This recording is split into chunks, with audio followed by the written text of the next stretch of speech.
Before we begin, viewer discretion is advised. This story is not for the faint-hearted. It's not about celebrity gossip or Hollywood drama.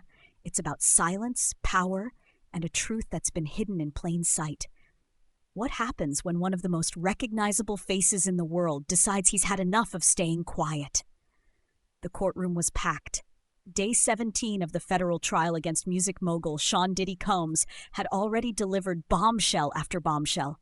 But no one expected this. When the judge called the next witness, gasps filled the air. Jack Nicholson. Yes, that Jack Nicholson. A man who hasn't been seen much in public in years. A legend who vanished into reclusion, now stepping forward, not for a movie but for justice.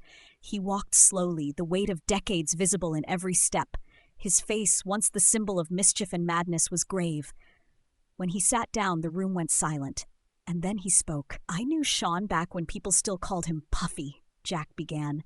"Back when the parties were wild, but still felt like fun."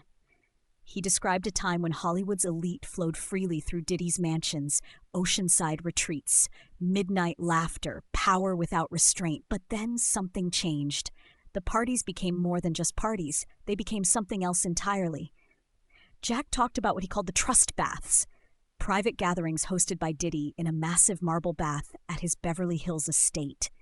It started as a joke. 20 men, cigars, jazz music, steam rising around them, no phones, no cameras, no clothes. Just trust, or so it seemed. But the rules were strange. No talking, no sudden movements, just sit and obey. Jack recalled you weren't allowed to say no, not without consequences. The first red flag? Tom Hanks leaving abruptly one night, no goodbyes, just gone. Jack didn't know what Diddy whispered to him, but it changed something. The tone shifted. The atmosphere darkened. Jack said he noticed the music never changed, a strange ambient loop that played endlessly. The air smelled of incense and something chemical. People started looking dazed, fogged, manipulated. One night, Jack said he woke up in a different room, alone, with a copy of The Art of War on his lap. That's when he knew. This wasn't about fun anymore. It was about control. Then came the night that scarred him. It started like all the others, the bath, the steam, the music. But this time, Diddy was already there, smiling too wide. Everyone entered without protest.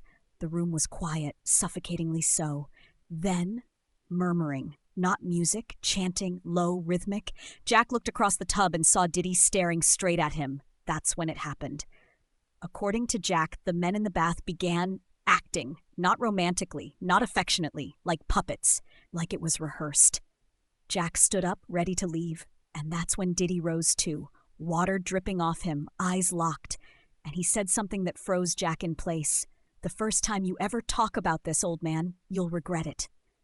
It wasn't a shout. It wasn't even a threat. It was a statement. Cold, flat, certain. From that moment, Jack said, he changed. He stopped attending parties, stopped doing interviews. When people asked why he disappeared from Hollywood, they assumed age.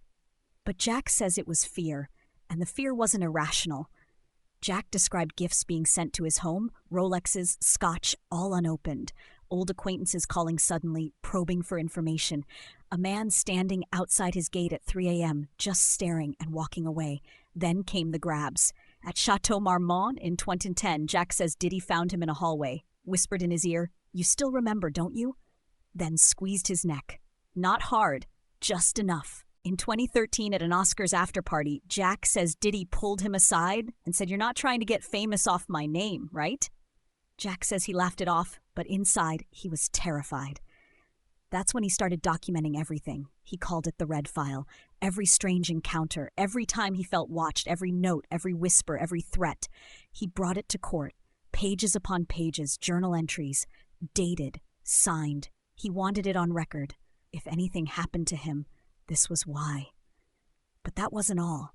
He talked about how it changed him, how the fear crawled into his work, how he turned down movie roles, locked doors 3 times, slept with lights on. Every creak in the house was a threat.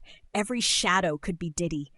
He said that in 2014, he almost wrote a memoir. Then at 2:12 a.m., he got a call. A voice said, "Be careful, Jack." He smashed his recorder and stopped writing. But the final straw?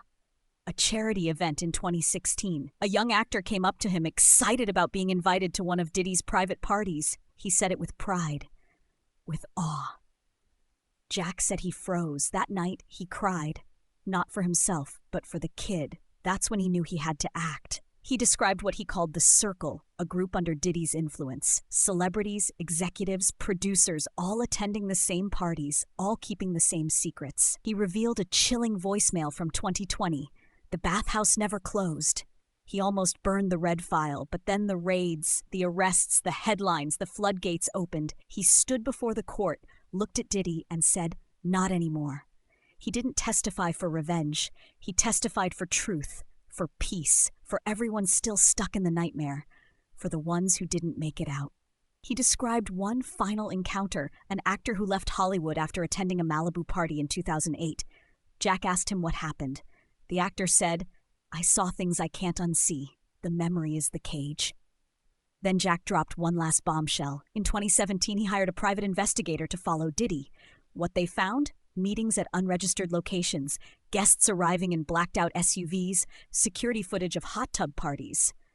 Chillingly similar to what Jack experienced. Jack gave the court screenshots, time-stamped, documented, still happening. And then the final message. "If I disappear, I want it on record. I never slipped. I never relapsed. I never wandered into the woods like some recluse. If I go, someone sent me there." He looked at the jury, his voice gravel-thick. "I'm not a perfect man. I've made mistakes, but I won't die with this weight still on me." And finally to Diddy. "You tried to bury us in shame, but now it's your turn to answer for what you did in the dark." Jack Nicholson, the legend, the witness, the survivor, stepped down. And with that, the courtroom exhaled.